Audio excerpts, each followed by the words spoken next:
Selamat siang Bapak Ibu dan saudara-saudari yang terkasih. Kita berjumpa lagi di Radio Gemilang FM dalam acara Mimbar Agama Katolik.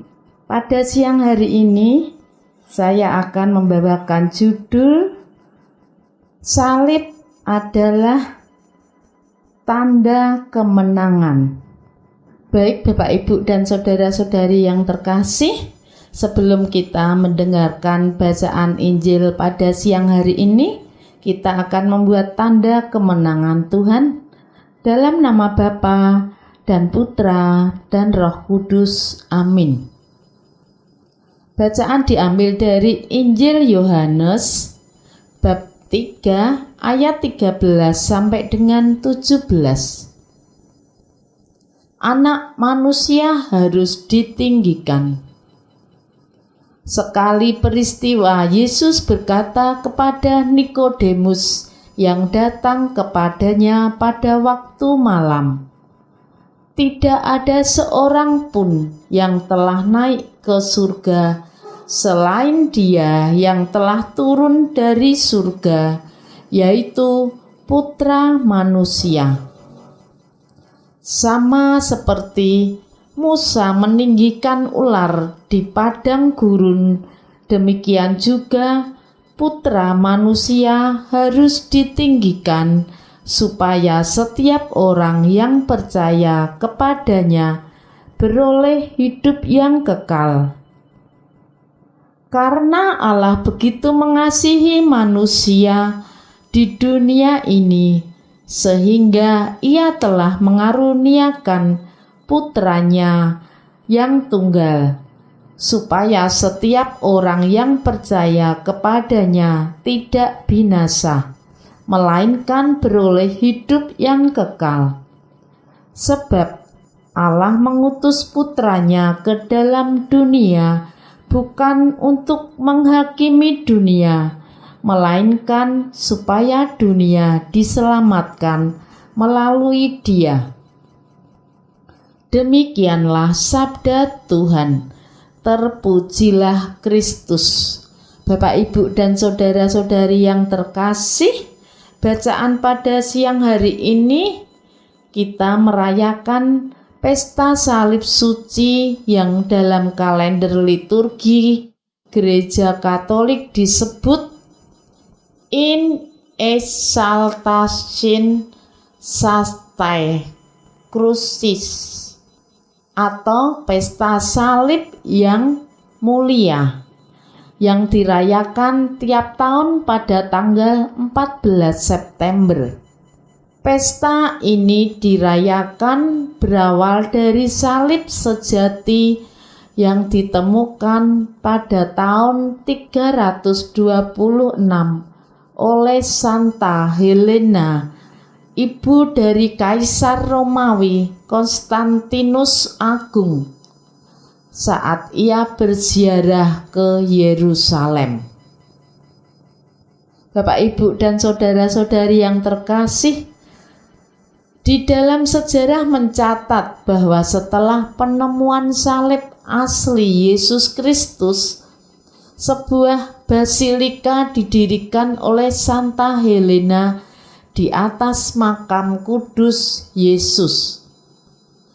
Basilika itu lalu diberkati dalam suatu perayaan yang sangat meriah dan hikmat selama 2 hari berturut-turut pada tanggal 13 dan 14 September tahun 335. Pemberkatan dirayakan oleh para uskup yang baru selesai mengikuti Konsili Tirus, ditambah dengan sejumlah besar uskup yang lain. Setelah pemberkatan basilika itu, setiap tahunnya tidak kurang dari 40 uskup menempuh perjalanan jauh dari keuskupan mereka untuk menghadiri perayaan ini. Di Yerusalem, pesta ini berlangsung selama 8 hari berturut-turut Dan pada masa itu, pesta ini menjadi suatu perayaan yang hampir sama pentingnya dengan Paskah dan Epifani. Pesta ini kemudian menyebar keluar Yerusalem, mulai dari Konstantinopel atau yang sekarang Istanbul sampai ke Roma pada akhir abad ke-7 dan akhirnya masuk ke dalam kalender liturgi Gereja Katolik sebagai suatu pesta wajib. Bapak, Ibu, dan saudara-saudari yang terkasih, bagi kita orang Katolik, salib bukan sekadar simbol rentang kematian Yesus, tetapi juga menunjukkan aspek kehidupan yang lebih dalam yang disebut misteri. Karena itu makna salib secara eksplisit ingin memperlihatkan misteri kehidupan dan cinta yang mendalam yang ditunjukkan oleh Tuhan Yesus kepada kita, seperti terbaca di dalam bacaan pada siang hari ini. Dalam keadaan sebagai manusia, ia telah merendahkan dirinya dan taat sampai mati, bahkan sampai mati di kayu salib. Pada salib kita melihat kasih Tuhan bagi umat manusia, bahwa Tuhan datang ke dunia bukan untuk menghukum dunia, tetapi untuk menyelamatkan dunia. Pada salib kita melihat Tuhan menawarkan kasih hidupnya dan pengampunan dosa bagi kita umat manusia, seperti kita membacanya dalam Injil hari ini. Karena begitu besar kasih Allah akan dunia ini, sehingga ia telah mengaruniakan anaknya yang tunggal, supaya setiap orang yang percaya kepadanya tidak binasa, melainkan beroleh hidup yang kekal. Saya ulangi, karena begitu besar kasih Allah akan setiap orang yang percaya kepadanya tidak binasa, melainkan beroleh hidup yang kekal. Yesus rela mati disalib karena cintanya yang luar biasa pada kita manusia.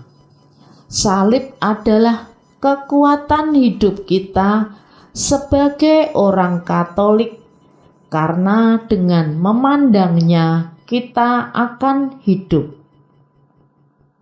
Bapak, Ibu, dan saudara-saudari yang terkasih, dalam hidup kita sehari-hari kadang kita menjumpai orang-orang yang tidak suka dengan salib. Ada yang menyebutnya sebagai tempat jin atau setan. Ada pula yang memotong salib yang dipajang di salah satu perkuburan di Yogyakarta. Ada pula yang mempersekusi orang Katolik yang memakai kalung atau rosario di dadanya, dan sebagainya. Mereka melakukan hal-hal itu karena mereka tidak mengerti simbol salib yang sesungguhnya. Mereka masih memandang salib sebagai alat penderitaan. Mari kita berdoa bagi mereka yang memahami bahwa salib adalah sumber kekuatan hidup. Salib Yesus harus kita perkenalkan kepada mereka agar mereka mengenalnya dan bertobat. Bapak, Ibu, dan saudara-saudari yang terkasih, kita telah mendengarkan sabda Tuhan sendiri. Dalam bacaan siang hari ini, kita telah diingatkan, iman kita telah dikuatkan dengan salib itu sendiri. Tidak ada seorang pun yang telah naik ke surga selain Dia yang telah turun dari surga, yaitu Putra Manusia. Sama seperti Musa meninggikan ular di padang gurun, demikian juga Putra Manusia harus ditinggikan supaya setiap orang yang percaya kepadanya beroleh hidup yang kekal. Itulah bacaan pada siang hari ini. Salib adalah merupakan kekuatan, terutama dalam hidup kita sehari-hari. Kita telah diutus untuk mewartakan sabda Tuhan kepada siapapun yang kita jumpai. Dengan salib itu sendiri, kita telah diutus untuk mewartakan apa yang telah diberikan, apa yang telah diwariskan oleh Tuhan Yesus sendiri kepada kita. Baik Bapak, Ibu, dan saudara-saudari yang terkasih, sebelum kita menutup mimbar agama Katolik pada siang hari ini, kita akan tutup dengan doa terlebih dahulu. Allah Bapa, sumber segala kasih, begitu besar kasih Allah akan dunia ini, sehingga Ia telah mengaruniakan Putranya yang tunggal untuk menyelamatkan serta menghidupkan kita oleh wafat dan kebangkitannya.